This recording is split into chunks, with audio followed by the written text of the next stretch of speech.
ঈদ আসছে, চারদিকে উৎসবের আমেজ।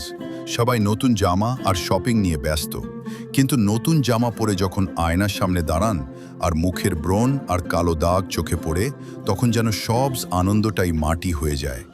আসলে ব্রণ হঠাৎ করেই হয় না।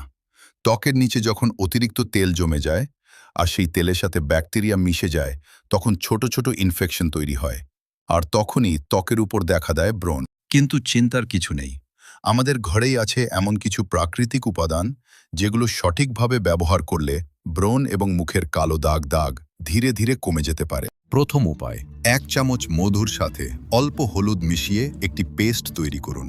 তারপর এটি ব্রণের উপর লাগিয়ে 10 মিনিট রেখে ধুয়ে ফেলুন। দ্বিতীয় উপায়, কফির গুঁড়ার সাথে কয়েক ফোঁটা লেবুর রস মিশিয়ে মুখে হালকা করে ম্যাসাজ করুন। এটি ত্বকের মৃত কোষ দূর করে এবং কালো দাগ হালকা করতে সাহায্য করে। এই প্রাকৃতিক উপায়গুলো নিয়মিত ব্যবহার করলে ধীরে ধীরে ব্রণ কমতে শুরু করবে, আর মুখের কালো দাগও হালকা হয়ে যাবে।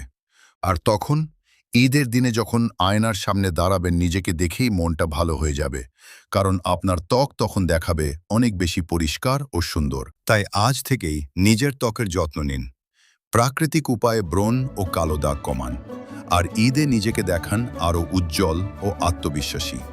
ভিডিওটি সকলের মাঝে ছড়িয়ে দিন যেন সবাই উপকৃত হতে পারে। লাইক এবং সাবস্ক্রাইব করে পাশেই থাকুন। ভিডিওটি দেখার জন্য ধন্যবাদ।